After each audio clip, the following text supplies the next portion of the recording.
నమస్కారం. సాధారణంగా శరీరంలో వచ్చే నొప్పులు, మెడ నొప్పి కానివ్వండి, నడుము నొప్పి కానివ్వండి, మోకాల నొప్పులు కానివ్వండి, భుజాల నొప్పులు కానివ్వండి, మరే ఇతర నొప్పులైనా సరే సాధారణంగా వచ్చే నొప్పులే అంటారా, లేదంటే ఏదైనా జబ్బుకి ఇవి కారణాలంటారా?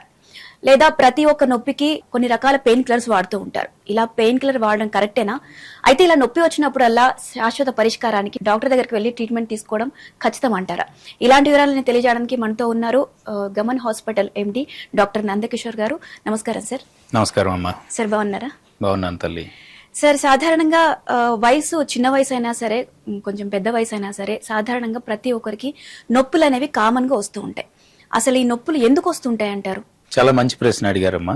సాధారణంగా నొప్పి అనేది శరీరంలో ఎక్కడో గాయం జరుగుతోంది, దానికి మీరు స్పందించి జాగ్రత్త తీసుకోవాలి అని శరీరం మనకి పంపించే చిన్నపాటి హెచ్చరిక.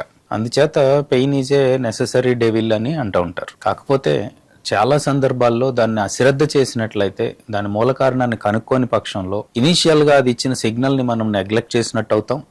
అది కొన్ని సందర్భాల్లో ప్రత్యేకమైనవి, కొన్ని ప్రమాదకరమైన సమస్యలకు కూడా దారితీసేది ఉన్నది కనుక దాని మీద అవగాహన కల్పించుకోవటం చాలా ముఖ్యం. అయితే ఇలా వచ్చే నొప్పులకి కొంతమంది పెయిన్ కిల్లర్స్ వాడుతూ ఉంటారు. అసలు పెయిన్ కిల్లర్స్ వాడడం కరెక్ట్ అంటారా? డాక్టర్ ప్రిస్క్రిప్షన్ తో వాడితే ఏమంటారు? సాధారణంగా నొప్పులు మనకి వచ్చినప్పుడు మూడు విషయాలని, చాలా సాధారణమైన నొప్పులు 40 సంవత్సరాలు లేదా అంతకంటే చిన్నవారిలో వచ్చినప్పుడు వాటంతట అవే బాడీ రిపేరింగ్ ఎబిలిటీ ఉండడం వల్ల 1-2 రోజుల్లో తగ్గిపోతూ ఉంటాయండి. ఇంటి దగ్గర తీసుకునే చిన్న చిన్న రెమెడీస్ తీసుకుంటూ ఉంటారు, వాటి వల్ల సరిపోతుంది. కానీ ఈ నొప్పులు తీవ్రత అధికమైతే మనం ముఖ్యంగా గుర్తుంచుకోవాల్సింది, అది ఏదైనా గాయం వల్ల వచ్చిన నొప్పినైతే వెంటనే మనం దాన్ని పరీక్షించుకోవాలి. గాయం తీవ్రత ఏంటి అనేది చూడాలండి. ఇంజరీ ఇండ్యూస్డ్ పెయిన్ అవి కాని పక్షాల్లో లో ఇంటెన్సిటీ పెయిన్ ఒకవేళ పెద్ద వయసులో ఉన్న వారిలో అయితే మనము ఒక 5-6 అంశాలని చాలా నిశితంగా గమనించాలి. మొదటిది, ఏ విధమైన ప్రత్యేక కారణం లేకుండా బరువు తగ్గిపోతున్నారా? అలాంటప్పుడు సిస్టమిక్ ఇన్ఫెక్షన్స్ కానీ కొన్ని స్పెషల్ కండిషన్స్ అండి, నేను క్యాన్సర్ లాంటి పదాలు వాడడానికి ఎక్కువ ఇష్టపడను కాబట్టి స్పెషల్ కండిషన్స్ ఏమైనా అయి ఉండొచ్చు. అకారణంగా బరువు తగ్గిపోవడం అనేది జరుగుతూ ఉంటే నొప్పితో పాటు, దీన్ని ఒక రెడ్ ఫ్లాగ్ గానే మనం గమనించాలి. రెండోది, ఈ నొప్పి వల్ల నిద్రలో అకస్మాత్తుగా మెలకు వచ్చేంత పరిస్థితి ఉందా? నిద్ర డిస్టర్బ్ అవుతోంది ఈ నొప్పి వల్ల అన్నది సాధారణ నొప్పి అయినా గానీ తీవ్రత ఎక్కువగా ఉన్నది అనే దానికి గుర్తు. కొన్ని సిస్టమిక్ ప్రాబ్లమ్స్ ఉన్నప్పుడు కూడా స్లీప్ డిస్టర్బ్ అవుతూ ఉంటుంది. ఇది మనం రెండోది గమనించాలి. 3, నొప్పి ఉన్న ప్రాంతంలో వాపు గాని, ఎర్రబారిపోవడం గాని, వేడిగా అవ్వడం గాని, సూదితో పొడిచినట్టుగా ఉండడం గాని ఉంటే ఇన్ఫెక్షన్ అయ్యి ఉండొచ్చు. దాన్ని కూడా మనం వెంటనే నిపుణులైన వైద్యుల దగ్గరికి తీసుకెళ్లి చూపించవచ్చు. 4, కండరాల నొప్పితో పాటు లేదా జాయింట్ పెయిన్ తో పాటు స్పర్శ తగ్గిపోవటం, మొద్దుబారిపోవటము, చేతుల్లోంచి గాని వస్తువులు జారిపోవటము, పాదాల నుంచి పాదరక్షలు జారిపోవటము, ఇలాంటివన్నీ న్యూరలాజికల్ సిమ్టమ్స్ కనపడితే ఖచ్చితంగా నర్వస్ సిస్టమ్ కూడా ఇన్వాల్వ్ అయింది కనుక అది నెర్వ్ రూట్ లోనా, స్పైనల్ కార్డ్ లోనా, సెంట్రల్ నర్వస్ సిస్టమా, పెరిఫరల్ న్యూరోపతి, షుగర్ లాంటి పేషెంట్స్ లో ఉన్న వారికి కానీ,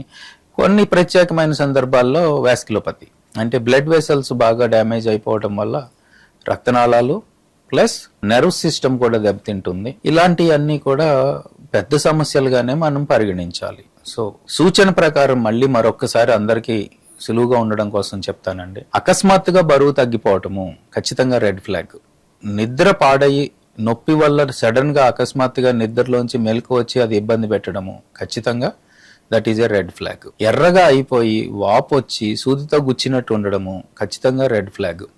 నంబ్నెస్ ఉండడము, చేతులు తిమ్మిర్లుగా మారటము, పాదాల్లో మొద్దుబారిపోవటము, ఇవన్నీ కూడా న్యూరలాజికల్ ఇష్యూస్ కూడా అసోసియేట్ ఉన్నాయి కనుక ఇది ప్రత్యేకంగా గమనించాలి. వీటితో పాటు బలం తగ్గిపోయినట్టు అనిపించింది కూడా ఖచ్చితంగా ప్రమాదానికి హెచ్చరికగానే మనం గమనించాలి. ఆఖరిది, ఉదయాన్నే చేతులు, చిన్న జాయింట్లు అన్ని స్టిఫ్ గా మారిపోయి 1 గంట పాటు ప్రయత్నం చేసినా కూడా స్టిఫ్నెస్ తగ్గకుండా ఉండి వారి దైనందిన కార్యక్రమాలకు అడ్డం పడుతూ ఉన్నది ఏదైనా అయితే రుమటాయిడ్ ఆర్థరైటిస్ లాంటి కండిషన్స్ కూడా కావచ్చు. ఈ 5-6 అంశాలని మనసులో పెట్టుకున్నట్లయితే వీలైనంత త్వరగా వైద్యులను సంప్రదించి దానికి కావాల్సిన చిన్నపాటి ఇన్వెస్టిగేషన్స్ చేసుకుని ఎర్లీగా ఐడెంటిఫై చేస్తే ఖచ్చితంగా 100-99 పైగా చిన్న చిన్న వైద్య సేవలతోటే వాళ్ళు సురక్షితంగా బయటపడతారు, యాక్టివ్ లైఫ్ను కూడా గడపగలుగుతారు.